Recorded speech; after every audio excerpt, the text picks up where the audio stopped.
আজকের এই শান্তি সমাবেশে সম্মানিত সভাপতি বাংলাদেশ আওয়ামী লীগ কক্সবাজার জেলা শাখার বিপ্লবী সভাপতি অ্যাডভোকেট ফরিদুল ইসলাম আমাদের মাঝে উপস্থিত আছেন। কক্সবাজার সদর রামু আসন থেকে নির্বাচিত সংসদ জাতীয় সংসদের শ্রেষ্ঠ বক্তা আলহাজ সাইমন সরোয়ার কমল আমাদের মাঝে উপস্থিত আছেন।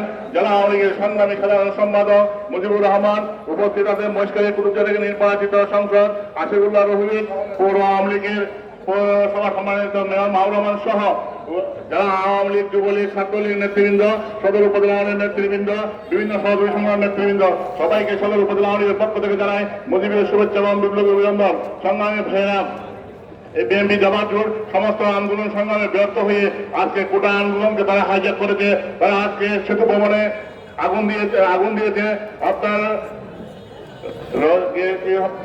ভবন হামলা করেছে, আপনার রেল লাইনে টিকিট কাউন্টারে হামলা করেছে।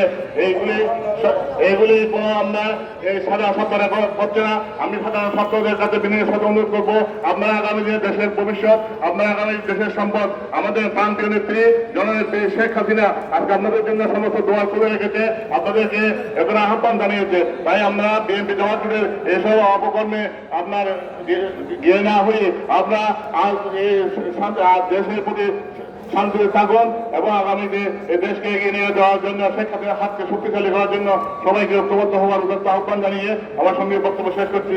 আল্লাহ হাফেজ। জয় বাংলা, জয় বঙ্গবন্ধু।